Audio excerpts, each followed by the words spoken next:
আমি সামনে এগিয়ে দেখে নিলাম ভালো করে গেটে লেখা মায়ের দোয়া ভিলা। মনে মনে কিছুটা প্রশান্তি অনুভব করলাম। যাই হোক, মেয়েটির ঠিকানাটা তো জেনে গেলাম। ভাবতে লাগলাম, ইস, মেয়েটাকে যদি বউ হিসেবে পেতাম। রাত 10টার দিকে বাড়ি ফিরলাম। মা বসে আছেন। জিজ্ঞেস করলাম, কি ব্যাপার, এখনো ঘুমাওনি তুমি? উত্তরে মা কিছু না বলে পাল্টা আমাকে বকুনি দিলেন। বললেন, তোর কি সে খেয়াল নেই যে বাড়িতে মা অসুস্থ? তাড়াতাড়ি ফিরতে হবে, বিয়ে করে নিলেই তো পারিস। তারপর যখন খুশি বাড়ি ফিরিস, অসুবিধে নেই।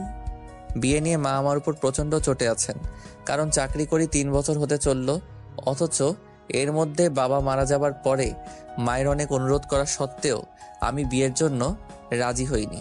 মায়ের খুব শখ, তিনি তার নাতি নাতনির মুখ দেখতে চান, তাদেরকে কোলে পিঠে করে মানুষ করে রেখে যেতে চান।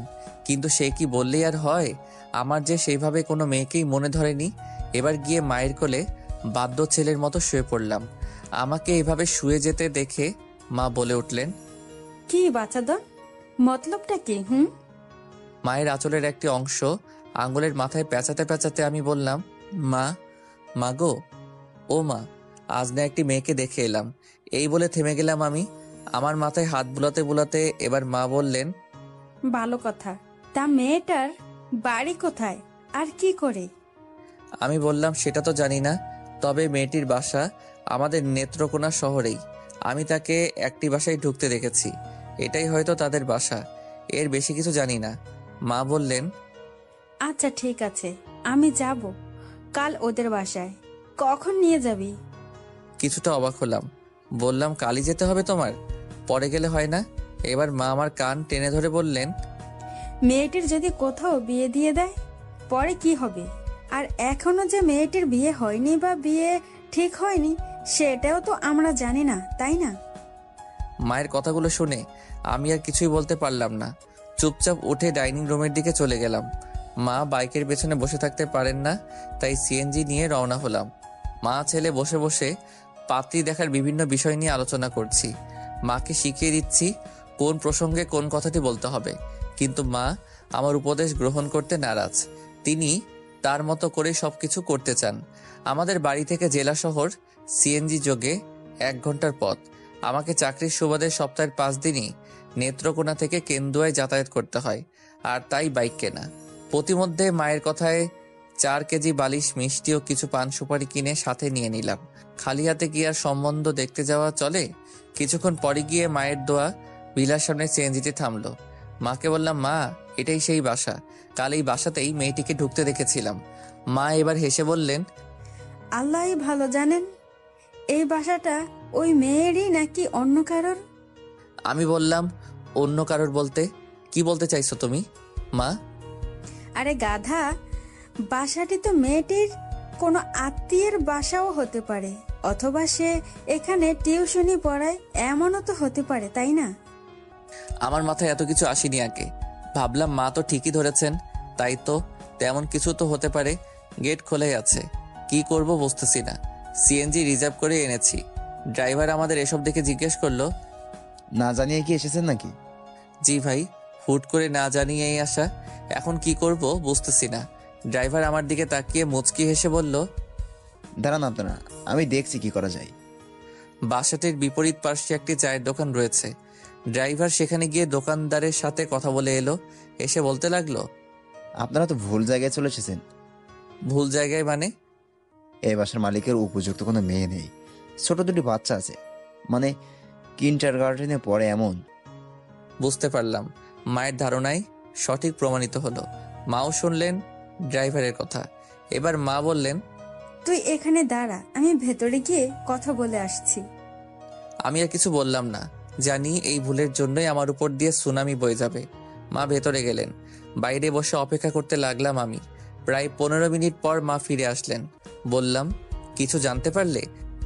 মেয়েটি এখানে বাচ্চাদেরকে পড়াতে আসে, ফোন নাম্বার নিয়ে এসেছি। কি করবি এখন? ফোনে কথা বলে মেয়েটির বাসায় যাবি নাকি ফিরে যাবি? দেখো, তোমার কাছে যা ভালো মনে হয় করো। আমার দিকে একটি কাগজ বাড়িয়ে দিয়ে বললেন, এই নে, এতে মেয়েটির ফোন নাম্বার লেখা রয়েছে, কল দিয়ে আমাকে দে, কথা বলি। নম্বরটি ডায়াল করে মায়ের হাতে দিলাম ফোনটা। মা একটু দূরে চলে গেলেন কথা বলার জন্য। আমি চুপচাপ বসে রইলাম সিএনজিতে। ভাবতে লাগলাম কপালে এসবও লেখা ছিল। মা এসে সিএনজিতে উঠে বসে বললেন, মেয়েটির মায়ের সাথে কথা হয়েছে, বাসায় যেতে বলল। আলহামদুলিল্লাহ। তা বাসার ঠিকানা বলেনি? বলেছে। এই বলে ড্রাইভারকে মেয়েটির বাসার ঠিকানা বললেন মা। ড্রাইভার এবার আমাদের নিয়ে চলতে লাগলো কাঙ্ক্ষিত নতুন গন্তব্যে। মিনিট 10 পর একটি বাসার সামনে এসে সিএনজিটি থামলো। ড্রাইভারকে জিজ্ঞেস করলাম, এটাই কি ওই জায়গা? জি এটাই। নেমে কাউকে জিজ্ঞেস করেন, আরো নিশ্চিত হতে পারেন কিন্তু। আমি নামলাম এবার। মাও নামলেন। মা বললেন, ওই নাম্বারে কল দে তো। আবার বল আমরা সিএনজি নিয়ে রাস্তায় দাঁড়িয়ে আছি, কেউ যেন আসে। মায়ের কথা মতো কল দিলাম আমি। রিং হচ্ছে। রিসিভ করতে আমি সালাম দিলাম, আসসালামু আলাইকুম। ওপাশ থেকে সুরেলা কণ্ঠে জবাব আসলো, ওয়ালাইকুম সালাম। আপনারা এসেছেন? জি, আমরা রাস্তায় দাঁড়িয়ে আছি। কাউকে পাঠালে ভালো হতো। একটু অপেক্ষা করুন, পাঠাচ্ছি। এই বলে ফোনটা কেটে দিল। সুর শুনেই একেবারে কাত হয়ে গেলাম আমি। এত মিষ্টি সুর। এমন সময় মা বললেন, কি রে, কি বললো? পাঠাচ্ছি কাউকে, দাঁড়াতে বলল। মা আমার দিকে তাকিয়ে শুধু হাসছেন। আমি আর কিছু বলছি না। জানি আজ যদি মেয়ে পছন্দ না হয় তাহলে আমার কপালে দুঃখ আছে। মিনিট 2 পরই একটি ছেলে আসলো। চেহারাটা বেশ মিষ্টি। আমাদের দেখেই বুঝে ফেললো মেহমান আমরাই। সে বলল, ভেতরে আসুন, আসুন আমার সাথে। গেলাম ছেলেটির পিছু পিছু। একটু ভেতরে ঢুকে 3 তলা একটি বিল্ডিং। আমাদেরকে নিয়ে 2 তলায় গেল ছেলেটি। দরজায় দাঁড়িয়ে বলল, এটি আমাদের ফ্ল্যাট, ভেতরে চলুন। ফ্ল্যাটটি বেশ বড়সড়ই দেখাচ্ছে। আমাদেরকে গেস্ট রুমে নিয়ে বসানো হলো। মিষ্টি আর পান সুপারিগুলো ছেলেটিকে নিয়ে যেতে বললাম। একে একে সে সেগুলোকে নিয়ে গেল ভেতরে। সবকিছু বেশ সাজানো গোছানো। মা বললেন, বলতো মেয়েটি কেন টিউশনি পড়ায়? কেন আবার? হতে পারে সে তার শিক্ষার চর্চার জন্য এটি করে। ঠিক ধরেছিস, আমারও তাই মনে হচ্ছে। দেখা যাক সামনে কি হয়। এমন সময় মায়ের বয়সী একজন ভদ্র মহিলা আসলেন। সালাম ও কুশল বিনিময় হলো ওনার সাথে। বসলেন আমাদের সামনের সোফায়। তারপর মাকে সরাসরি জিজ্ঞেস করলেন, এবার তাহলে বলুন, এই পর্যন্ত কি করে আসা হলো? আসলে আমার ছেলে এখানেই চাকরি করে। গতকাল নাকি সে একটি মেয়েকে দেখে এবং পিছু নেয়। মেয়েটি গাড়ি থেকে যে বাসায় ঢুকে সে ভেবে নেয় মেয়েটির বাসা সেটাই। তারপর বাড়ি ফিরে রাতে আমাকে সে সবকিছু বলে। তারপর আমি ওকে নিয়ে আজ একেবারে চলে আসি সম্বন্ধের জন্য কথাবার্তা বলতে। ওই বাসায় গিয়ে জানতে পারি মেয়েটির বাসা সেটাই নয়, সেখানে নাকি সে পড়াতে যায়। তখন ওদের থেকে নম্বর নিয়ে কথা বলে এখানে আসা। এই হলো পুরো কাহিনী। মায়ের মুখে সব শুনে ভদ্র মহিলা মুচকি হাসলেন আর বললেন, হায় আল্লাহ, এত কিছু ঘটে গেছে। যাই হোক, আল্লাহ যা করেন ভালোর জন্য করেন। তবে আপনার ছেলে যে মেয়েকে দেখেছিল সে আসলে আমাদের মেয়ে নয়, বলতে গেলে সে আমার ভাইয়ের মেয়ে। গত বছর একটি সড়ক দুর্ঘটনায় আমার একমাত্র ভাই আর ভাবি মারা যান। তা নয় তাদের একমাত্র সন্তান ও উত্তরসূরি। এরপর থেকে ও আমাদের সাথেই আছে। আমি নিয়ে এসেছিলাম আমার কাছে। খুব আদরের মেয়ে ছিল ও, আমাদের কাছেও আদরেই আছে। কখনো ওর বাবা মায়ের অভাব বুঝতে দেইনি। এখন আপনি চাইলে ওর সাথে কথা বলতে পারেন।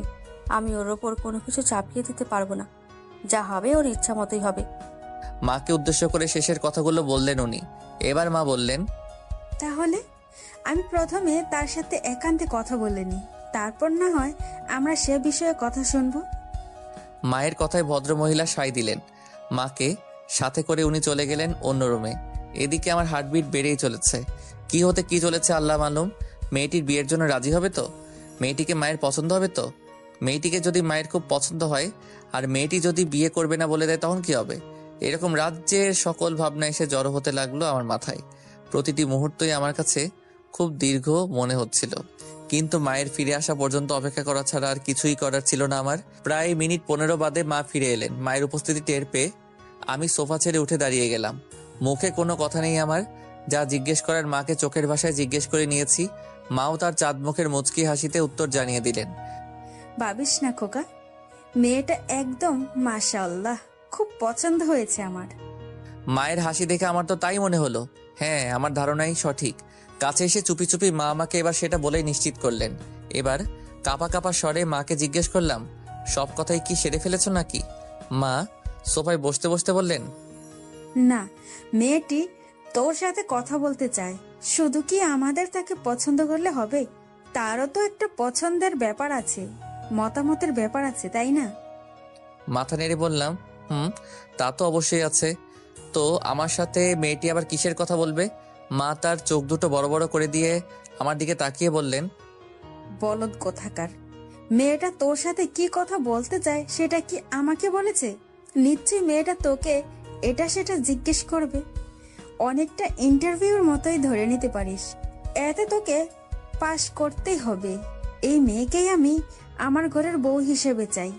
আর যদি সেটা তোর কারণে সম্ভব না হয়, তাহলে চিরকুমার হয়ে থাকতে হবে তোর, বলে দিলাম আমি। আরে বাবা, বাবারে বাবা, এত দেখছি সুনামির চেয়ে ভয়ঙ্কর কিছু। এটা তো রীতিমতো টর্চারে সামিল। অতীতেও মা আমাকে আদর করে বলদ, ছাগল, গাধা ইত্যাদি আরো কত কি বলে গালি দিত, কিন্তু এত সিরিয়াস হতো না। আজ তাকে এত সিরিয়াস দেখে আমি ইতিমধ্যে নার্ভাস ফিল করতে শুরু করলাম। জানি না সামনে কপালে কি আছে, তবে ভালো কিছু হলে তো ভালোই, আরো খারাপ কিছু হলে ঠিক কি হতে পারে সেটা ভেবেই আমি প্রায় নাজেহাল। চুপচাপ বসে আছি আমি, সামনে মা বসা। এমন সময় ওই ভদ্র মহিলা আসলেন। মাকে উদ্দেশ্য করে তিনি বললেন, তার না আসতে চাইছে, আপনি কি এখানে থাকবেন নাকি ওরাই কথা বলবে? মা মুচকি এসে উনাকে বললেন, অসুবিধে নেই, আমরা বাইরে বসি, আর ওরা নিজেদের মধ্যে যা কথা বলার বলে নিক। মা সোফা ছেড়ে উঠে দাঁড়ালেন। এবার আমার কাছে এসে কাঁধে হাত রেখে বললেন, যা জিজ্ঞেস করে অনেস্টলি উত্তর দিস, মিথ্যা বলতে যাস না। আর তোরও কোনো কিছু জিজ্ঞেস করার থাকলে করে নিস, এটি সারা জীবনের বিষয়। Be careful. মায়ের মুখে কথাগুলো শুনে খানিকটা ভরসা পেলাম। চলে গেলেন মা। আমি চুপচাপ নিচের দিকে তাকিয়ে রইলাম। কয়েক মুহূর্ত পর দরজায় কেউ নক করলো। দরজা খোলাই ছিল, তবুও নক করলো। আমি সেদিকে তাকাতেই সে বলে উঠলো, ভেতরে আসতে পারি? আমি উঠে দাঁড়িয়ে পড়লাম। বললাম, জি আসুন। মুখের দিকে তাকানোর সাহস করতে পারলাম না আমি। পায়ের দিকে তাকালাম, না কিছুই দেখা গেল না। স্যালোয়ারটা একেবারে মেঝেতে ঘেসে ঘেসে আসছে। সোফার কাছে আসতেই বললাম, বসুন। বসলো সে, আমিও বসলাম। স্যালোয়ার কামিজ পরে এসেছে ও, মাথায় ওড়না দেওয়া। মুখটা দেখা যাচ্ছে না, বুঝে ফেললাম অযথাই দেখার, বৃথাই চেষ্টা করে কোনো লাভ নেই। নিজে থেকে দেখতে না দিলে দেখার সুযোগ পাবো না। গতকাল ফুচকা খাওয়ার সময় মুখটা ভালোভাবে দেখতে পারিনি, তবে যেটুকুই দেখেছিলাম সেইটুকু মাশাআল্লাহ একেবারে লাজবাব। চুপচাপ বসে রইলাম আমি। এমন সময় নীরবতা ভেঙে দিয়ে সে বলল, আপনার নাম কি? রিয়াদ আহমেদ ভুঁইয়া। আপনার নাম? সানজানা মেহজাবিন তানহা। কি করেন আপনি? সরকারি চাকরি। স্যালারি কথা বলতে চাইতেই তানহা থামিয়ে দিল আমায়। বলল, থাক, স্যালারির কথা বলতে হবে না। ঘুষ খান? কিছু মনে করবেন না আমার কথায়। আজকাল তো সরকারি চাকরি পেতে হলে রাজনৈতিক পরিচয়কে প্রাধান্য দেওয়া হয়, লাখ লাখ টাকা ঘুষ দিতে হয়, আরো নানান অসুধ পায়ে সরকারি চাকরিতে লোকেরা ঢোকে। আপনিও কি সেভাবে ঢুকেছিলেন? আর কর্মক্ষেত্রে ঘুষের বিনিময়ে কোনো কাজ করেন কি না? আমি এবার বুক ফুলিয়ে বললাম, না, আল্লাহর রহমতে আমাকে তেমন কিছুই করতে হয়নি। নিজের যোগ্যতায় আর স্বচ্ছভাবেই চাকরিতে ঢুকেছি, আর ঘুষ নিয়ে কোনো কাজ করি না। আলহামদুলিল্লাহ, খুশি হলাম। তা ধূমপান করেন? মাঝে মধ্যে চলে একটু আধটু। এই একটু একটু চালানো যাবে না। রাজি? জি রাজি। নামাজ পড়েন? পড়ি, তবে নিয়মিত না। অফিস টাইমে কি নামাজ পড়তে দেয় না? দেয়। আজ আর এখন থেকে নামাজে নিয়মিত হতে হবে। পারবেন? ইনশাল্লাহ পারবো। আমাকে কিছু জিজ্ঞেস করার থাকলে করতে পারেন। না, আমার আর জিজ্ঞেস করার কিছুই নেই, তবে আমি তো আমাকে এখনো দেখেননি। সেটার কি হবে? তানহা এবার তাকালো আমার দিকে। ওর চেহারায় নজর পড়তেই মনে হলো এই যেন তরতাজা লাল টকটকে কোনো গোলাপ। বাকরুদ্ধ হয়ে গেলাম আমি। এমন সময়ও বলে উঠল, দেখা হয়েছে? আমি থতমত খেয়ে গেলাম। বললাম, জি হয়েছে। আমারও দেখা হয়ে গেছে। এবার কি আসতে পারি আমি? জি আসুন। তানহা বেরিয়ে গেল রুম থেকে। নিজের চোখকেও আমি বিশ্বাস করতে পারছিলাম না, এটা কি দেখলাম আমি। এমন সময় মা ভেতরে আসলেন। এসে আমার কান টেনে ধরে বললেন, কি রে গাধা, এতদিনে একটা কাজের কাজ করলি তাহলে? এই জন্য তুমি আমার কান টেনে ধরবে? ধরবই তো। এই বলে আমার কান ছেড়ে দিলেন। মা আমার এমনই, আমাকে যেমন আদর করেন তেমন বকাঝকাও করেন। কখনো কখনো তো আমাকে কানে ধরিয়ে দাঁড় করিয়ে রেখেও শাস্তি দেন। আমি বললাম, মা এবার কি আমরা উঠবো তাহলে? একটু বস, দেখি ওরা কি বলে। যদি আজই সব কথা পাকাপাকি করতে চায় সেটা তো ভালোই, আর সময় নিতে চাইলে তো নেবেই। একটু অপেক্ষা কর। আচ্ছা ঠিক আছে। আমরা মা ছেলে বসে কথা বলছি, এমন সময় ভদ্রমহিলা আসলেন আর বললেন, আমাদের শায়নের বাবা বাসায় আসলে ওনার সাথে কথা বলে তারপর চূড়ান্ত কথা বলতে পারবো। আপনারা একটু বসুন, খাওয়া দাওয়া করে তারপর যাবেন। এমন সময় মা বলে উঠলেন, না না থাক, আমরা খাওয়া দাওয়া করে এসেছি। আপনারা নিজেরা আলোচনা করে আমাদেরকে জানাইয়েন। ফোন নম্বর তো আছেই। আমরা উঠবো এবার। এই বলে মা উঠে দাঁড়ালেন। আমি উঠলাম। মাঝে হালকা নাস্তা করা হয়েছে। ভদ্র মহিলার সাথে কথা বলতে বলতে মা বাইরের দিকে যেতে লাগলেন। আমিও তাদের পিছু পিছু যেতে লাগলাম। আমি এতটাই টেনশনে ছিলাম যে আমাদের সাথে নিয়ে আসা সিএনজি ড্রাইভারের কথা মনে ছিল না আমার। বাইরে এসে দেখি বেচারা গাড়ির ভেতর ঘুমাচ্ছে। ডাক দিলাম আমি। উঠে গাড়িতে থাকা পানির বোতল নিয়ে মুখ ধুয়ে অলিগলির মধ্যে দিয়ে চলতে লাগলো সে। মেইন রোডে ওঠার পর তাকে বললাম, ভাই, ভালো একটা রেস্টুরেন্টের সামনে গাড়িটা দাঁড় করিয়েন তো। আচ্ছা। কি রে, তোর খিদে লেগেছে? আগে বললেই তো পারতি, খেয়ে আসতি ওদের বাসা থেকে। না মা, আমার খিদে পাইনি। এই বলে ইশারা দিয়ে বুঝিয়ে দিলাম ড্রাইভারকে খাওয়ানো দরকার। এতটা পথ আমাদেরকে নিয়ে ড্রাইভিং করছে, তাকে খাওয়ানো উচিত। মা আমার দিকে তাকিয়ে মুচকি হাসলেন। তার হাসির মাঝে আমি গর্ববোধ লক্ষ্য করলাম। সে তার ছেলেকে নিয়ে গর্বিত বলে মনে হলো আমার কাছে। কিছুক্ষণ পর ড্রাইভার একটি রেস্টুরেন্টের সামনে গাড়িটি দাঁড় করিয়ে বলল, নামেন, এটি ভালো রেস্টুরেন্ট, এতে খাওয়া দাওয়া করতে পারেন। আমি তার দিকে একটি 500 টাকার নোট বাড়িয়ে দিয়ে বললাম, এটা নিন, আর এখান থেকে গিয়ে পেট ভরে খেয়ে আসুন। আমরা নাস্তা করে এসেছি, খিদে নেই। টাকাটা দেখে আমার দিকে অপলক দৃষ্টিতে তাকিয়ে রইল ড্রাইভার লোকটি। মুহূর্তেই যেন তার চোখ দুটো টলমল হয়ে গেল। সে টাকাটা নিবে কি নিবে না দ্বিধায় পড়ে গেল। এমন সময় মা বলে উঠলেন, টাকাটা নাও, গিয়ে খেয়ে এসো, আমরা বসছি। লোকটি এবার টাকাটা নিয়ে রেস্টুরেন্টের ভেতর চলে গেল। খুব ভালো লাগছিল আমার এই কাজে। মাও খুব খুশি হলেন। জানি না এমনটি করার তাড়না কোথা থেকে আসলো, তবে মনে হচ্ছিল খুব ভালো কিছুই হয়তো করেছি। সন্ধ্যার দিকে বাড়ি ফিরলাম আমরা। সচরাচর মা এমন জার্নি করেন না, তাই অনেকটা ক্লান্ত হয়ে পড়েছেন। আমিও কিছুটা ক্লান্ত। গোসল করে হালকা নাস্তা সেরে দিলাম এক ঘুম। তানহাকে কথা দিয়েছিলাম এখন থেকে নিয়মিত নামাজ আদায় করব। নামাজ যদিও আদায় করব একমাত্র মহান আল্লাহর জন্য, কিন্তু এটির জন্য তাগিদ দিয়েছে সে। তার কারণেই আজ ফজরের নামাজ আদায় করলাম। শেষ কবে ফজরের নামাজ পড়েছিলাম আমার মনেও নেই। বাহ, নামাজ পড়ে তো বেশ ভালোই লাগছে, চনমনে লাগছে অনেক। বাজারে চায়ের দোকানে বসে আছি, এমন সময় কল আসলো একটা। পকেট থেকে ফোনটা বের করে হাতে নিতেই দেখি তানহার নাম্বার। রিসিভ করলাম আমি, সালাম দিলাম আমি। আসসালামু আলাইকুম। ওয়ালাইকুম সালাম। তানহার ফুপুর কণ্ঠ বলে মনে হলো। সে বললেন, তোমার মা কোথায়? মা বাসায়, আমি বাজারে এসেছিলাম। তানহার ফুপার সাথে বিষয়টি নিয়ে কাল রাতে কথা হয়েছে। ওনার কোনো দ্বিমত নেই। তোমার মা চাইলেই এবার কথা বলে দিন তারিখ ঠিক করে নিতে পারেন। আলহামদুলিল্লাহ, আমি কিছুক্ষণ পরই মায়ের সাথে কথা বলিয়ে দিব। আচ্ছা ঠিক আছে। এই বলে উনি ফোনটা কেটে দিলেন। চায়ের বিল মিটিয়ে বাড়ির উদ্দেশ্যে রওনা হলাম। বাইক নেই সাথে, হেঁটেই যাচ্ছি।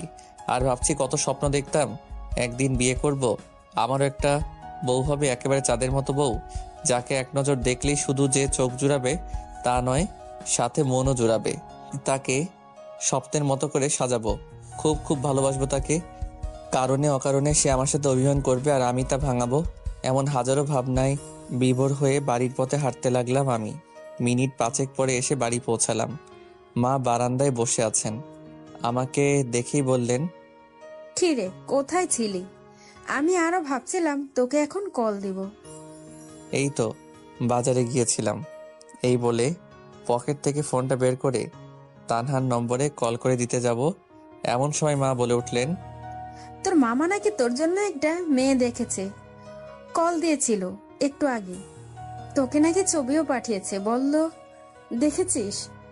মায়ের মুখে এমন কথা শুনে যেন আকাশ থেকে পড়লাম আমি। বললাম, মামা মেয়ে দেখেছে মানে? কী সব বলছো তুমি? মা নিচের দিকে তাকিয়ে বললেন, আমি ঠিকই বলছি। এবার মায়ের সামনে হাঁটু গেড়ে বসে ছলছল চোখে তার দিকে তাকিয়ে বললাম, একটু আগে তানহার ফুপু কল দিয়েছিলেন।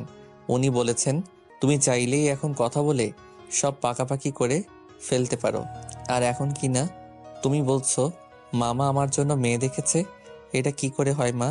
মা আমার দিকে চেয়ে একটা রহস্যের হাসি দিয়ে বললেন, কি রে, তানহার প্রতি কি এতটাই টান জন্মে গেছে তোর? আমি চুপচাপ নিচের দিকে চেয়ে রইলাম, বললাম না কিছু।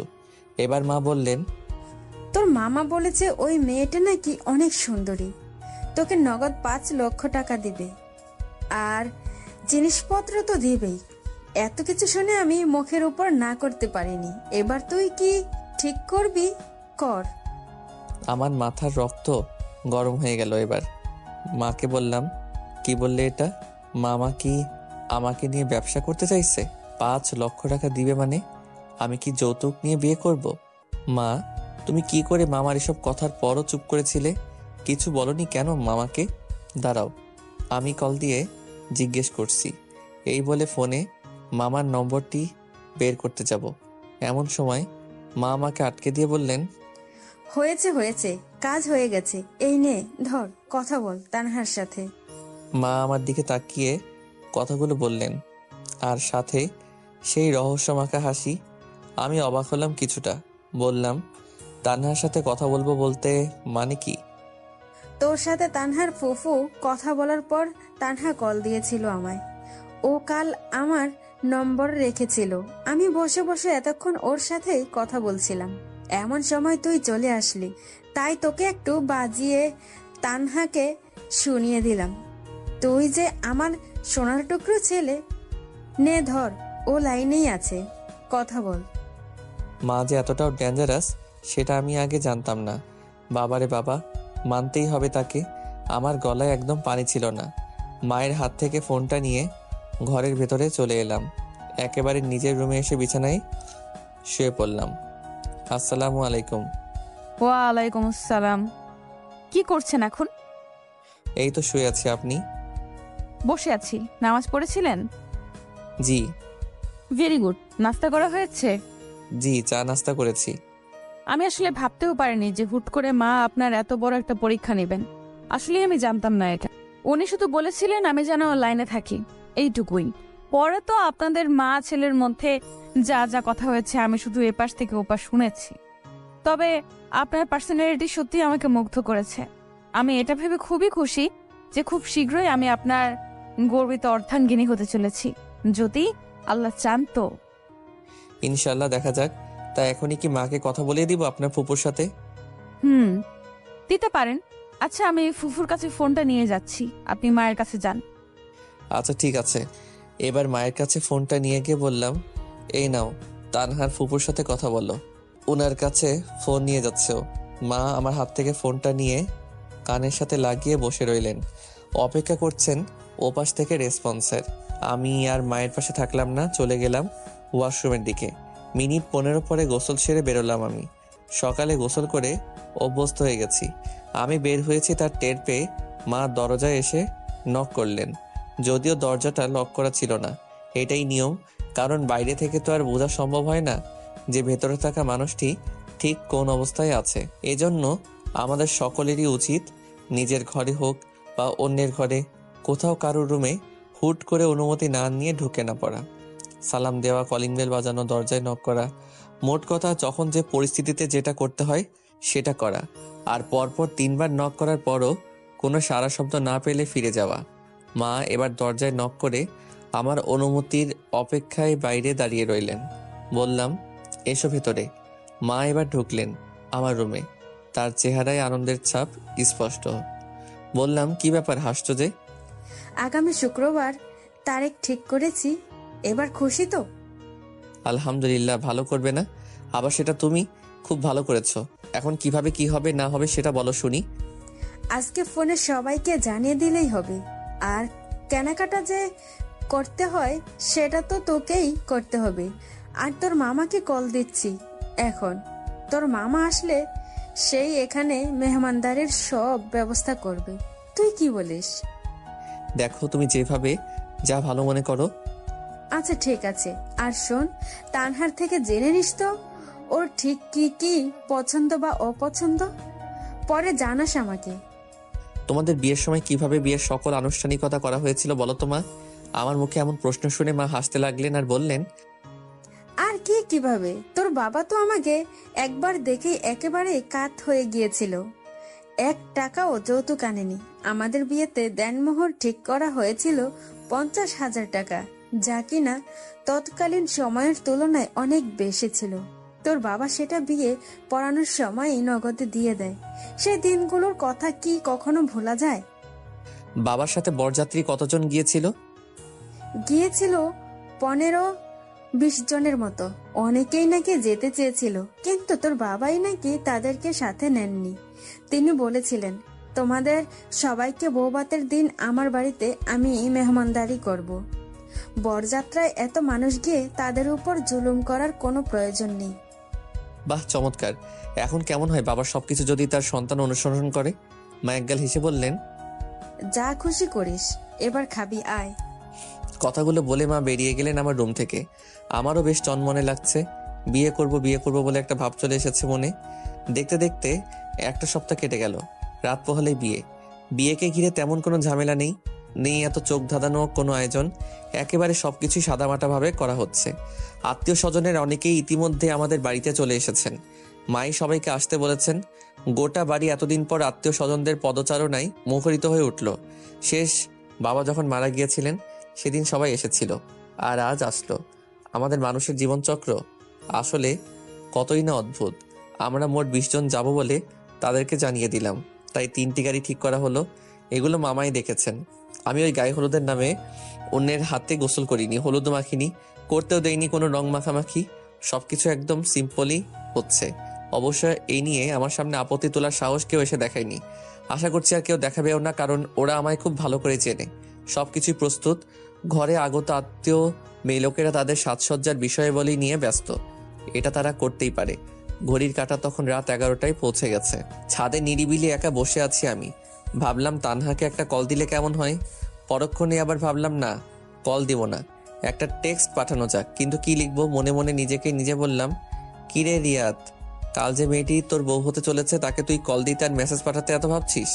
তোকে দিয়ে কিছুই হবে না, বলদ কোথাকার। আবার বলি না, সাহস করে একটা মেসেজ পাঠিয়ে দেখ না, কি হয়। মনের কথা শুনলাম, দিলাম পাঠিয়ে মেসেজে লিখলাম, আসসালামু আলাইকুম, সজাগ আছেন কি? মেসেজটা পাঠিয়ে ভাবছিস কি করলাম এটা, কেন মেসেজটা পাঠালাম? কি না কি ভেবে বসে কে জানে।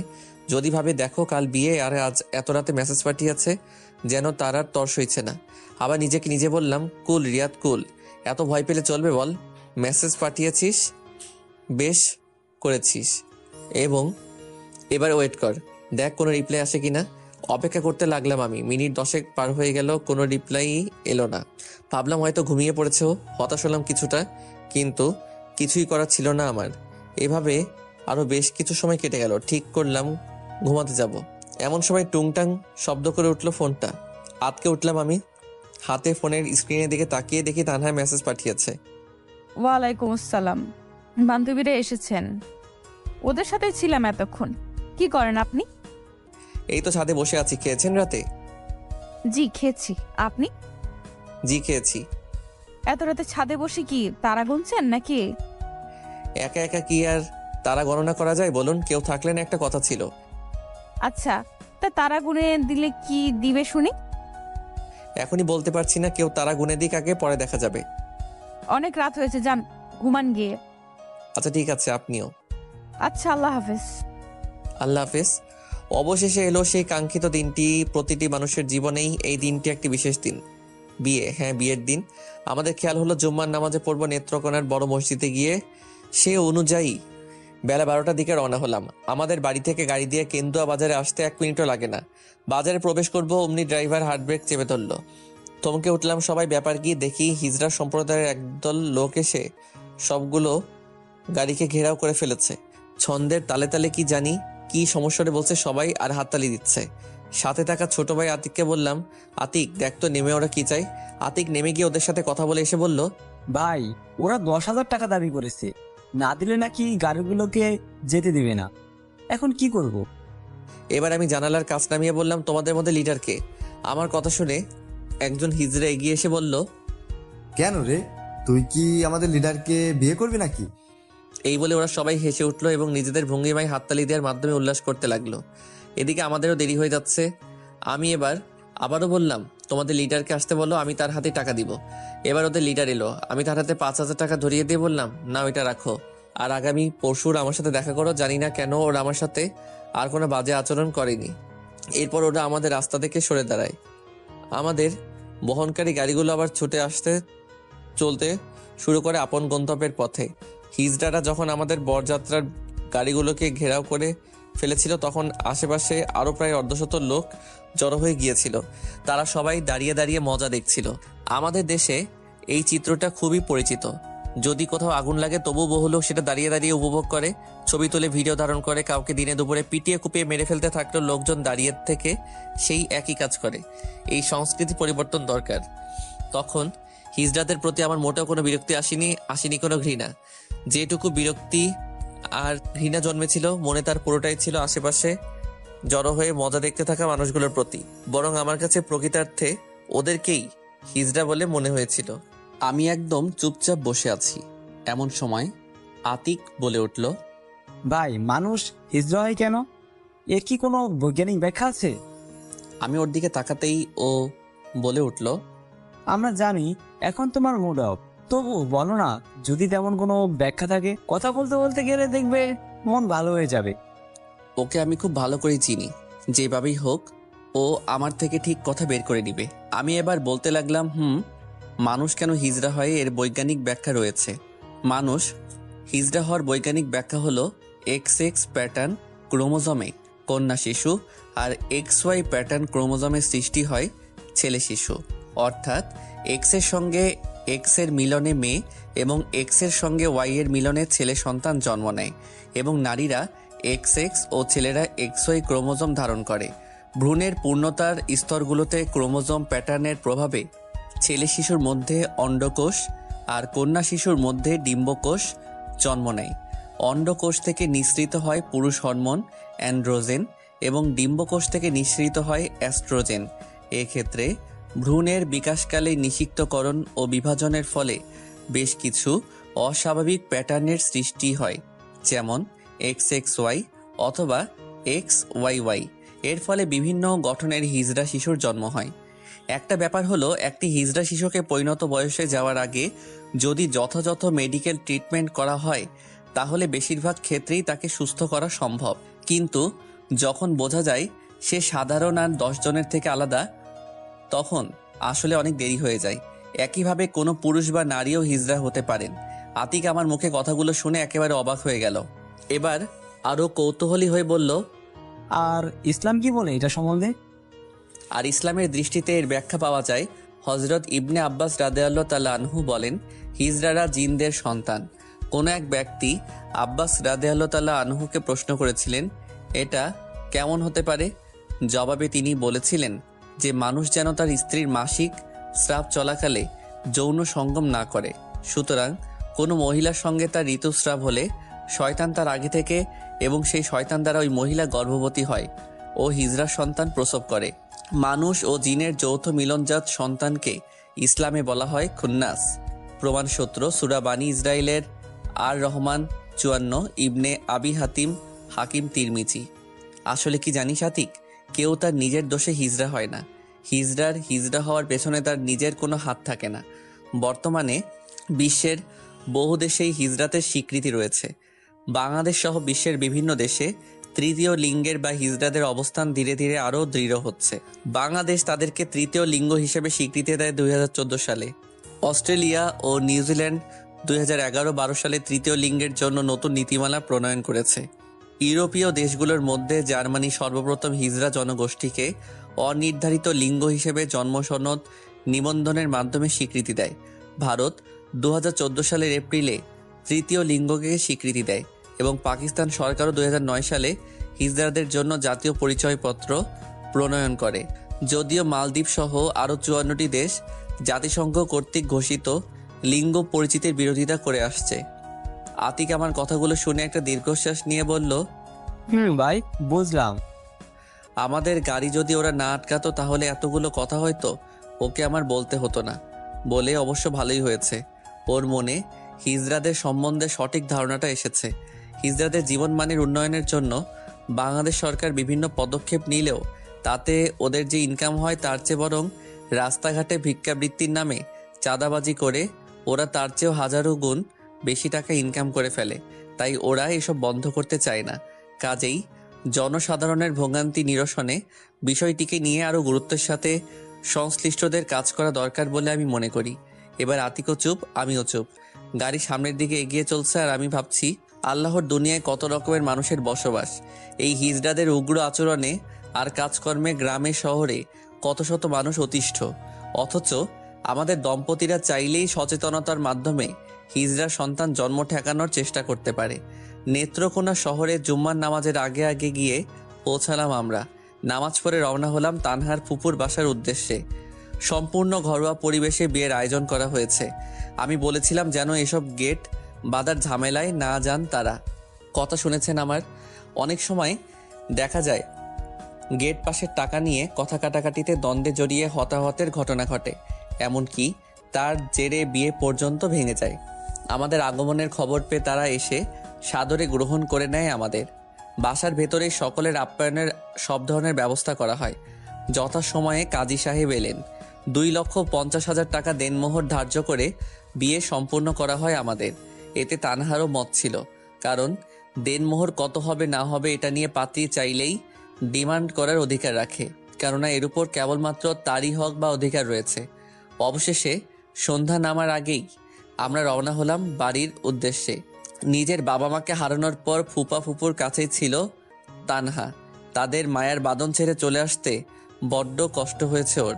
খুব কান্নাকাটি করেছে, আর এতটাই কান্নাকাটি করেছে যে সে এখন একেবারে গা ছেড়ে দিয়ে ঘুমিয়ে পড়েছে। আর যেখানে মাথা রেখেও ঘুমিয়েছে সেই জায়গাটিকে তাদের সহধর্মিণীদের জন্য সুরক্ষিত রাখাটা প্রতিটি পুরুষ মানুষের জন্যই নৈতিক দায়িত্ব ও কর্তব্য। সন্ধ্যার পরপর বাড়ি এসে পৌঁছলাম আমরা। বউ এসেছে এমন সবাই বলছে। চাচিরা সবাই এসে জড়ো হয়ে গেছে।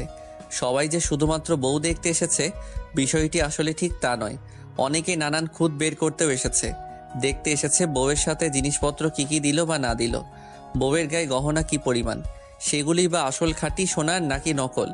আমার একটা খারাপ গুণ হলো আমি যে কারোরই চোখের ভাষা খুব সহজে পড়ে ফেলতে পারি। কে কোন মতলব নিয়ে হাঁটাচলা করছে সেটার আন্দাজ করতে পারি। এগুলো আবার সত্য প্রমাণিত হয়। তানহাকে মায়ের রুমে নিয়ে বসানো হয়েছে। সবাই খুব ভিড় করে আছে ওর চারপাশে। ভিড় করবে নাই বা কেন, রিয়াদের বউ বলে কথা। আমি রুমে যাব এমন সময় কানে ভেসে আসলো একটি কথা, দেখেছি শুধু সুন্দরী বউই এনেছে, আর কিছু আনতে পারিনি। গলার স্বরটা আমার পরিচিত। হ্যাঁ, বারান্দায় থেকে কথাটি বলেছে কেউ। গেলাম আমি। আমাকে এভাবে সামনে ওরা কেউ আশা করেনি তখন। আপনজন বলতে বাড়ির মানুষই। ভাবতে পারিনি কথাটা আমি শুনে ফেলবো। 4 জন ভদ্রমহিলা, তারা সম্পর্কে আমার চাচি হন। এবার তাদের উদ্দেশ্যে বললাম, আমার চাচারা যা আনতে পারেনি আমি তা এনেছি। তারা কাগজের ফুল এনেছিল আর আমি এনেছি বাগানের তরতাজা ফুল। আশা করি এর সুবাস আমাদের সংসারের আশেপাশে যারা থাকে তারাও পাবেন। কি বলেন আপনারা? তারা খুব ভালো করে বুঝতে পেরেছে যে আমি কথাটা ঠিক কোথায় বলেছি। আর কোনো কথা বললেন না তারা। চুপচাপ চেয়ার ছেড়ে উঠে চলে গেলেন। আমাদের সমাজের নারীদের হলো এই কিছু সমস্যা। তারা নিজেদের মেয়েদেরকে স্বামীর ঘরে সুখে দেখতে চাইবে। তারা চাইবে মেয়ের জামাই যেন তাদের মেয়ের সব কথা মেনে চলে, চাইবে মেয়ে যেন সেখানে রাজরানীর হালতে থাকে। অথচ ঘরে ছেলের বউকে দেখবে কাজের মেয়ের মতো। ছেলে যদি বউয়ের কথায় কোনো কিছু করে বসে তবেই কেল্লাফতে। না, আমার ছেলে আর আমার ছেলে নেই, আমার ছেলেকে জাদু করে ফেলেছে, আমার ছেলেকে বশ করে ফেলেছে, আরও কত কি। এসব বদলানো দরকার। চিন্তা ভাবনা আর দৃষ্টিভঙ্গির পরিবর্তন করা দরকার। আমাদের সমাজের নারীরা বদলে গেলে নারী নির্যাতনের হার অর্ধেকে নেমে আসবে। রাত গভীর হওয়ার সাথে সাথে মানুষ আনাগোনা কমে এলো। আমি সোফায় বসে আছি আর মনে মনে ভাবছি, বিয়ে করে বউ তো নিয়ে এলাম, কিন্তু তার কাছে যাব কখন? যাক বাবা, অবশেষে রাত 11:30টার দিকে বাসর ঘরে প্রবেশের অনুমতি মিলল। তাহলে গোটা ঘরে তখন শুনশান নীরবতা বিরাজমান। শান্তার নাকে মলা দিয়ে বললাম, যা এবার ঘুমো গিয়ে। শান্তা চলে যায় এবার। আমি রুমের সামনে দাঁড়িয়ে আছি। 5 মিনিট শুধু দাঁড়িয়ে থাকলাম। বাসর ঘরে কি করে ঢুকবো আর কি হবে না হবে তা ভেবেই আমার হাত পা ঠান্ডা হয়ে আসছিল। আশ্চর্যের বিষয়, আমার এমন লাগছিল কেন তার কিছুই বুঝতে পারছিলাম না। অতপর সাহস করে দরজাটা আলতো করে হালকা খুলেই ফেললাম। সালাম দিলাম আমি, আসসালামু আলাইকুম, আসবো ভেতরে? তানহা মৃদুস্বরে জবাব দিল, ওয়ালাইকুম আসসালাম, আসুন জনাব। দরজা লক করে বিছানার পাশে এসে দাঁড়ালাম। এবার তানহা বসে আছে। বললাম, অজু আছে কি তোমার? জি আছে, নামাজ পড়বেন? আমি কিছুটা অবাক হয়ে বললাম, তুমি তো দেখছি জানোই তাহলে। নামাজ পড়বো। আচ্ছা দাঁড়ান। এই বলে ও বিছানা থেকে নেমে এসে জায়নামাজ বিছিয়ে দিল আমায়। নিজের জন্য বিছালো বাঁ দিকের একটু পেছনে। দুজনেই 2 রাকাত নফল নামাজ আদায় করে নিলাম। আমি উঠে যাব এমন সময় তানহা পেছন থেকে বলে উঠল, মোনাজাত করবেন না? আমি ওর দিকে তাকিয়ে মুচকি হেসে বললাম, তাই তো। ইস্তেগফার আর দরুদ শরীফ পড়ো। দোয়া পড়তে শুরু করলাম। হে আসমান জমিনের মালিক, হে পরওয়ারদিগারে আলম, হে রাব্বুল আলামিন, এই মধ্য রজনীতে তোমার 2 বান্দা-বান্দি নিজেদের নতুন জীবনের সূচনা লগ্নে তুমি রাব্বুল আলামিনের দরবারে 2 রাকাত নফল নামাজ আদায়ের পর ভিখারির বেশে হাত উঠিয়েছি। মাওলা, তুমি আমাদের জীবনের সকল গুনাহ মাফ করে দাও। তুমি আমাদের দাম্পত্য জীবনের মধ্যে জান্নাতি সুখ আর শান্তি নাজিল করো। আমাদের পরস্পরের মধ্যে যেন কোনো ধরনের ভুল বোঝাবুঝি না হয়, সেই তৌফিক তুমি দান করো। আমাদের ঔরসে তুমি নেক সন্তান নসিব করিও। আমাদের মধ্যে তুমি বরকত দান করো। আমাদের দুজনের বাবার বংশের আর মায়ের বংশের যারা আজ মৃত, তাদের সকলের কবরকে তুমি জান্নাতের টুকরা বানিয়ে দাও। জীবিতদেরকে সুস্থ আর দীর্ঘ নেত হায়াত দান করো। গোটা পৃথিবীতে তুমি শান্তি নাজিল করো। আমিন ইয়া রাব্বুল আলামিন। মোনাজাত শেষ হতেই তানহা পেছন থেকে এসে জড়িয়ে ধরলো আমায়। কিছুটা অবাক হলাম আর বললাম, কি ব্যাপার, করছো কি? আপনি মাদ্রাসায় পড়েছেন তাই না? হ্যাঁ, জানতে না তুমি? কে বলেছে যে জানবো? তা ঠিক, এটা বড় একটা মিস্টেক ছিল, জানানো হয়নি তোমায়।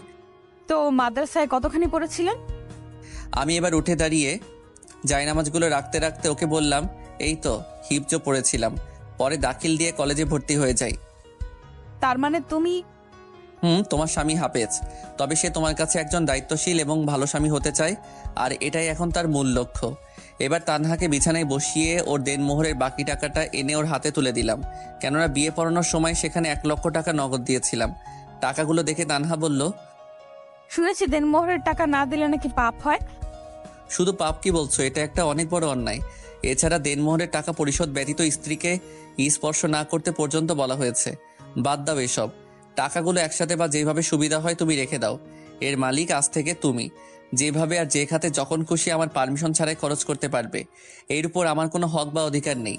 তানহার চোখে মুখে সে কি আনন্দ! আনন্দ তাই টাকা পাবার জন্য নয়, ওর আনন্দের মাঝে আমার প্রতি ওর ভালোবাসা আর শ্রদ্ধার ঝলকানি দেখতে পাচ্ছিলাম, যা ওর স্বামী হিসেবে আমার জন্য খুবই গৌরবের বিষয়। আমাদের পুরুষদের মাথায় রাখা উচিত যে বিয়ের প্রথম রাতেই যেন স্ত্রীর সাথে মিলন না করা হয়, কারণ এই দিনে মেয়েটি তার সকল আত্মীয় স্বজনকে ছেড়ে সম্পূর্ণ নতুন একটি পরিবেশে আসে, নতুন পরিবারে আসে। বিয়ের নানান আনুষ্ঠানিকতা সংক্রান্ত ঝামেলার মধ্য দিয়ে সে এই দিনটি অতিবাহিত করে। ঠিক মতো খাওয়া দাওয়াও পর্যন্ত করতে পারে না, যার ফলে দুর্বল হয়ে পড়ে। এমন পরিস্থিতিতে একজন আদর্শবান স্বামীর কর্তব্য হবে সে যেন এই সময় স্ত্রীর সাথে বন্ধুসুলভ আচরণ করে। প্রথম রাতটি স্বামী স্ত্রী নানান রম্য কথাবার্তা বলে একে অপরের সাথে মিশে যেতে পারে। কাজেই বিয়ের প্রথম রাতে স্বামীর উচিত এগুলো মাথায় রাখা এবং স্ত্রীর মনের সকল প্রকার ভয়ভীতি দূর করে দেয়া। আমি এবার শুয়ে উপরের দিকে চেয়ে আছি, তানহা পাশে বসা, চুপ করে আছে ও। আমি অপেক্ষা করছি ও কিছু বলে কিনা। না, বেশ কিছু সময় চলে যাওয়ার পরও ও কিছু বলছে না দেখে আমি বললাম, কি হলো, বসে আছো যে, শুবে না? তানহা আমতা আমতা করে বলল, জি হ্যাঁ। এই বলে ও বালিশে মাথা রেখে শুতে যাবে, এমন সময় আমি বললাম, বালিশে নয় বুকে এসো। ও যেন এমনি কোনো কিছুর প্রত্যাশা করছিল, হেসে উঠল। অট্টহাসি নয়, মুচকি আসি। তুমি ছোটবেলায় কেমন ছিলে বলো তো? আমি ছোটবেলায় কেমন ছিলাম তা জেনে কি করবেন শুনি? আরে বলো না, খুব চঞ্চল ছিলে নাকি মিচকে শয়তান ছিলে? তেমন চঞ্চল নয়, আবার মিচকে শয়তানও নয়। গাছে চড়ার অভ্যাস ছিল কি? না, তবে ছোটবেলায় একদিন উঠানের পেয়ারা গাছে ওঠার চেষ্টা করেছিলাম, পরে একটুখানি উঠতেই নিচে পড়ে যাই আর ব্যথা পাই হাতে। এরপর আর কোনোদিন গাছে ওঠার কথা স্বপ্নেও ভাবিনি। আহারে, হাতের কোথায় ব্যথা পেয়েছিলে দেখি তো। তানহা এবার মাথা ভাসিয়ে আমার বুকে আলতো করে কিল বসিয়ে বলল, সেটা কি এখনো আছে নাকি? আমি ব্যথা না পেয়েও ব্যথা পাবার ভান করলাম, যেন ওর থেকে সিম্প্যাথি পাই। পেলামও সেটা। তবে কি করে পেলাম তা এখানে বলার মতো নয়, পাঠক নিজ দায়িত্বে বুঝে নেবেন। এই অল্প কিছুক্ষণের মধ্যেই দুজনে এতটা কাছাকাছি চলে আসতে পারবো সেটা আমি ভাবতেও পারিনি। আমাকে স্বাভাবিক দেখেও বলল, তা জনাব ঘুমাবেন না? সারা জীবনই তো ঘুমাবো, আজকে রাতটা না হয় নির্ঘুমই কাটুক। আচ্ছা বলুন তো, স্ত্রীকে কখনোই কাদের সম্পর্ক তুলে বকাঝকা করতে নেই? আমি জেনেও সঠিক উত্তরটা দিলাম না। জানি ভুল কিছু বললে ও যদি আমাকে ভুল ধরতে পারে এবং সেটার সঠিক জবাবটা আমায় বলতে পারে, তাহলে ওর মনটা অনেকটাই ফুরফুরে হয়ে যাবে। তাই বললাম, কি নিয়ে আবার? স্ত্রীদেরকে কখনোই খাবার দাবার সম্পর্কে বকাঝকা করতে নেই। তানহা বলল, মোটেই না, ভুল বলেছেন আপনি। তাহলে সঠিক উত্তরটা কি হবে শুনি? স্ত্রীদের কখনোই তাদের বাপের বাড়ির সম্পর্ক টেনে বা তাদের মা বাবার সম্পর্ক টেনে বকাঝকা করতে নেই। এতে সরাসরি ওদের কলিজায় গিয়ে আঘাত করে, খুব কষ্ট পায় তারা। তাই নাকি? আচ্ছা, বিষয়টা মাথায় থাকবে। তা তোমার কি কি পছন্দ আর অপছন্দ বলো তো শুনি। এতদিন নিজের একটা পছন্দ অপছন্দের বিষয় ছিল, কিন্তু আজ থেকে আমার পছন্দ আর অপছন্দটা নির্ভর করবে আপনাকে ঘিরে। সেটা আবার কিভাবে? আপনার যা পছন্দ আমার পছন্দের তালিকাতেও সেটা যোগ হবে, আপনার যা অপছন্দ সেটা আমারও অপছন্দের তালিকায় চলে যাবে। কিন্তু এটা কেন? দেখুন, একজন মেয়ে লোক জন্মের পর তার ভরণ পোষণের সকল প্রকার দায় দায়িত্ব থাকে তার বাবা মায়ের উপর, এবং সেটা বিয়ের আগ পর্যন্ত। বিয়ের পর সেটা দায়িত্ব গিয়ে অর্পিত হয় স্বামীর উপর। স্বামীর ভালো লাগা মন্দ লাগাকে প্রাধান্য দেওয়াটা স্ত্রীর জন্য অবশ্যই কর্তব্য, আর আমিও সেটাই করব, যেন আমার স্বামী আমাকে নিয়েই সন্তুষ্ট থাকে এবং শুধুমাত্র আমাকেই তার সবটা দিয়ে মনে প্রাণে ভালোবাসেন। আমি ওর কথাগুলো যতই শুনছিলাম ততই অবাক হচ্ছিলাম। বললাম, আমি কি পারবো তোমার যথাযথ সম্মান আর মর্যাদা দিয়ে আমার বউ করে রাখতে? পারবেন না কেন? আমার যথেষ্ট ভরসা রয়েছে আপনি পারবেন, এবং সেটা খুব ভালোভাবেই। আমি চেষ্টা করব একজন স্বামী হিসেবে তোমার সব ধরনের অধিকার সুনিশ্চিত করার, তোমাকে নিজের সাধ্যমতো সবটুকু দিয়ে সুখী রাখার। তোমার কাছে আমার আবেদন থাকবে, কখনো আমার অবাধ্য হয়েও না, কখনো আমার মায়ের সাথে অসদাচরণ করো না। আমার সকল আত্মীয় স্বজনকে তুমি নিজের আপনজন হিসেবেই দেখবে, আমিও তোমার সকল আত্মীয় স্বজনকে দেখব সাধ্যমতো সবটুকু দিয়ে।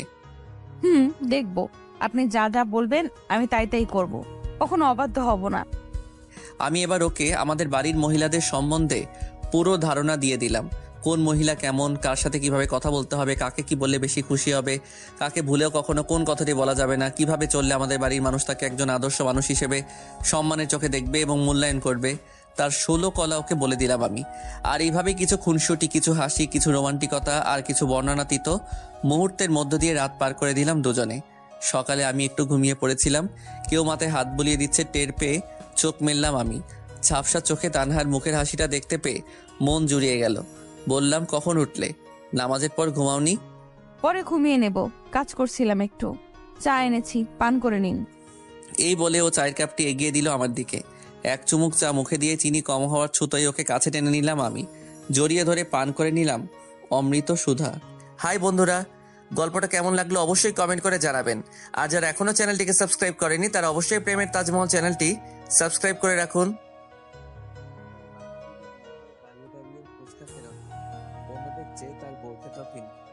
বেশ ঢিলে ঢালা। আরো বিস্মিত হলাম যখন সে ফুচকা খাওয়ার পর বসে পানি পান করলো। আমি একটি চায়ের দোকানের সামনে বেঞ্চে বসা, পাশেই বাইক রাখা। ওরা এবার নিজেদের মধ্যে গল্প করছে। হঠাৎ একটি ব্যাটারি চালিত অটোরিকশা আসায় তাতে চড়ে বসে ওরা। আমিও তাড়াহুড়ো করে চায়ের বিল মিটিয়ে বাইক নিয়ে ওদের ফলো করতে লাগলাম। একটা জায়গায় এসে অটোরিকশাটি থামলো। আমিও থেমে গেলাম। না, ওই মেয়েটি নামেনি, অন্য একটি মেয়ে নেমেছে। আবার চলতে লাগলো গাড়িটি। কিছু দূর গিয়ে আবার গাড়িটি থামলো। এবার নামলো সেই মেয়েটি। নেমে গাড়িতে থাকা বান্ধবীকে কি না কি বলে গেটের ভেতরে ঢুকে গেল। আমি সামনে এগিয়ে দেখে নিলাম ভালো করে গেটে লেখা মায়ের দোয়া ভিলা। মনে মনে কিছুটা প্রশান্তি অনুভব করলাম। যাই হোক, মেয়েটির ঠিকানাটা তো জেনে গেলাম। ভাবতে লাগলাম, ইস, মেয়েটাকে যদি বউ হিসেবে পেতাম। রাত 10টার দিকে বাড়ি ফিরলাম, মা বসে আছেন। জিজ্ঞেস করলাম, কি ব্যাপার, এখনো ঘুমাওনি তুমি? উত্তরে মা কিছু না বলে পাল্টা আমাকে বকুনি দিলেন। বললেন, তোর কি সে খেয়াল নেই যে বাড়িতে মা অসুস্থ? তাড়াতাড়ি ফিরতে হবে, বিয়ে করে নিলেই তো পারিস। তারপর যখন খুশি বাড়ি ফিরিস, অসুবিধে নেই। বিয়ে নিয়ে মা আমার উপর প্রচন্ড চটে আছেন, কারণ চাকরি করি 3 বছর হতে চললো, অথচ এর মধ্যে বাবা মারা যাবার পরে মায়ের অনেক অনুরোধ করা সত্ত্বেও আমি বিয়ের জন্য রাজি হইনি। মায়ের খুব শখ, তিনি তার নাতি নাতনির মুখ দেখতে চান, তাদেরকে কোলে পিঠে করে মানুষ করে রেখে যেতে চান। কিন্তু সে কি বললেই আর হয়? আমার যে সেইভাবে কোনো মেয়েকেই মনে ধরেনি। এবার গিয়ে মায়ের কোলে বাধ্য ছেলের মতো শুয়ে পড়লাম। আমাকে এভাবে শুয়ে যেতে দেখে মা বলে উঠলেন, কি বাচ্চাদের মতলবটা কি? মায়ের আঁচলের একটি অংশ আঙুলের মাথায় পেঁচাতে পেঁচাতে আমি বললাম, মা, মা গো, ও মা, আজ না একটি মেয়েকে দেখে এলাম। এই বলে থেমে গেলাম আমি। আমার মাথায় হাত বুলাতে বুলাতে এবার মা বললেন, ভালো কথা। তা মেয়েটার বাড়ি কোথায় আর কি করে? আমি বললাম, সেটা তো জানি না, তবে মেয়েটির বাসা আমাদের নেত্রকোনা শহরেই। আমি তাকে একটি বাসায় ঢুকতে দেখেছি, এটাই হয়তো তাদের বাসা, এর বেশি কিছু জানি না। মা বললেন, আচ্ছা ঠিক আছে, আমি যাব কাল ওদের বাসায়। কখন নিয়ে যাবি? কিছুটা অবাক হলাম। বললাম, কালই যেতে হবে তোমার? পরে গেলে হয় না? এবার মা আমার কান টেনে ধরে বললেন, মেয়েটির যদি কোথাও বিয়ে দিয়ে দেয় পরে কি হবে? আর এখনো যে মেয়েটির বিয়ে হয়নি বা বিয়ে ঠিক হয়নি সেটাও তো আমরা জানি না, তাই না? মায়ের কথাগুলো শুনে আমি আর কিছুই বলতে পারলাম না। চুপচাপ উঠে ডাইনিং রুমের দিকে চলে গেলাম। মা বাইকের পেছনে বসে থাকতে পারেন না, তাই সিএনজি নিয়ে রওনা হলাম। মা ছেলে বসে বসে পাত্রী দেখার বিভিন্ন বিষয় নিয়ে আলোচনা করছি। মাকে শিখিয়ে দিচ্ছি কোন প্রসঙ্গে কোন কথাটি বলতে হবে, কিন্তু মা আমার উপদেশ গ্রহণ করতে নারাজ। তিনি তার মতো করে সবকিছু করতে চান। আমাদের বাড়ি থেকে জেলা শহর সিএনজি যোগে 1 ঘন্টার পথ। আমাকে চাকরির সুবাদে সপ্তাহের 5 দিনই নেত্রকোনা থেকে কেন্দুয়ায় যাতায়াত করতে হয়, আর তাই বাইক কেনা। প্রতিমধ্যে মায়ের কথায় 4 কেজি বালিশ, মিষ্টি ও কিছু পান সুপারি কিনে সাথে নিয়ে নিলাম। খালি হাতে কি আর সম্বন্ধ দেখতে যাওয়া চলে? কিছুক্ষণ পরে গিয়ে মায়ের দোয়া বিলার সামনে সিএনজিতে থামলো। মাকে বললাম, মা, এটাই সেই বাসা, কাল এই বাসাতেই মেয়েটিকে ঢুকতে দেখেছিলাম। মা এবার হেসে বললেন, আল্লাহই ভালো জানেন এই বাসাটা ওই মেয়েরই নাকি অন্য কারোর। আমি বললাম, অন্য কারোর বলতে কি বলতে চাইছো তুমি মা? আরে গাধা, বাসাটি তো মেয়েটির কোনো আত্মীয়ের বাসাও হতে পারে, অথবা সে এখানে টিউশনি পড়ায়, এমনও তো হতে পারে, তাই না? আমার মাথায় এত কিছু আসেনি আগে। ভাবলাম মা তো ঠিকই ধরেছেন, তাই তো তেমন কিছু তো হতে পারে। গেট খোলাই আছে, কি করব বুঝতেছি না। সিএনজি রিজার্ভ করে এনেছি। ড্রাইভার আমাদের এসব দেখে জিজ্ঞেস করলো, না জানিয়ে কি এসেছেন নাকি? জি ভাই, হুট করে না জানিয়েই আসা, এখন কি করব বুঝতেছি না। ড্রাইভার আমার দিকে তাকিয়ে মুচকি হেসে বলল, দাঁড়ান আপনারা, আমি দেখছি কি করা যায়। বাসাটির বিপরীত পাশে একটি চায়ের দোকান রয়েছে। ড্রাইভার সেখানে গিয়ে দোকানদারের সাথে কথা বলে এলো। এসে বলতে লাগলো, আপনারা তো ভুল জায়গায় চলে এসেছেন। ভুল জায়গায় মানে? এই বাসার মালিকের উপযুক্ত কোনো মেয়ে নেই, ছোট দুটি বাচ্চা আছে, মানে কিন্ডারগার্টেনে পড়ে এমন। বুঝতে পারলাম। মায়ের ধারণাই সঠিক প্রমাণিত হলো। মাও শুনলেন ড্রাইভারের কথা। এবার মা বললেন, তুই এখানে দাঁড়া, আমি ভেতরে গিয়ে কথা বলে আসছি। আমি আর কিছু বললাম না, জানি এই ভুলের জন্যই আমার উপর দিয়ে সুনামি বয়ে যাবে। মা ভেতরে গেলেন, বাইরে বসে অপেক্ষা করতে লাগলাম আমি। প্রায় 15 মিনিট পর মা ফিরে আসলেন। বললাম, কিছু জানতে পারলে? মেয়েটি এখানে বাচ্চাদেরকে পড়াতে আসে, ফোন নাম্বার নিয়ে এসেছি। কি করবি এখন? ফোনে কথা বলে মেয়েটির বাসায় যাবি নাকি ফিরে যাবি? দেখো, তোমার কাছে যা ভালো মনে হয় করো। আমার দিকে একটি কাগজ বাড়িয়ে দিয়ে বললেন, এই নে, এতে মেয়েটির ফোন নাম্বার লেখা রয়েছে, কল দিয়ে আমাকে দে, কথা বলি। নম্বরটি ডায়াল করে মায়ের হাতে দিলাম ফোনটা। মা একটু দূরে চলে গেলেন কথা বলার জন্য। আমি চুপচাপ বসে রইলাম সিএনজিতে। ভাবতে লাগলাম, কপালে এসবও লেখা ছিল। মা এসে সিএনজিতে উঠে বসে বললেন, মেয়েটির মায়ের সাথে কথা হয়েছে, বাসায় যেতে বলল। আলহামদুলিল্লাহ। তা বাসার ঠিকানা বলেনি? বলেছে। এই বলে ড্রাইভারকে মেয়েটির বাসার ঠিকানা বললেন মা। ড্রাইভার এবার আমাদের নিয়ে চলতে লাগলো কাঙ্ক্ষিত নতুন গন্তব্যে। মিনিট 10 পর একটি বাসার সামনে এসে সিএনজিটি থামলো। ড্রাইভারকে জিজ্ঞেস করলাম, এটাই কি ওই জায়গা? জি এটাই। নেমে কাউকে জিজ্ঞেস করেন, আরো নিশ্চিত হতে পারেন। আমি নামলাম। এবার মাও নামলেন। মা বললেন, ওই নাম্বারে কল দে তো। আবার বল আমরা সিএনজি নিয়ে রাস্তায় দাঁড়িয়ে আছি, কেউ যেন আসে। মায়ের কথা মতো কল দিলাম আমি। রিং হচ্ছে, রিসিভ করতে আমি সালাম দিলাম, আসসালামু আলাইকুম। ওপাশ থেকে সুরেলা কণ্ঠে জবাব আসলো, ওয়ালাইকুম সালাম। আপনারা এসেছেন? জি, আমরা রাস্তায় দাঁড়িয়ে আছি, কাউকে পাঠালে ভালো হতো। একটু অপেক্ষা করুন, পাঠাচ্ছি। এই বলে ফোনটা কেটে দিল। সুর শুনেই একেবারে কাত হয়ে গেলাম আমি, এত মিষ্টি সুর। এমন সময় মা বললেন, কি রে, কি বললো? পাঠাচ্ছি কাউকে, দাঁড়াতে বলল।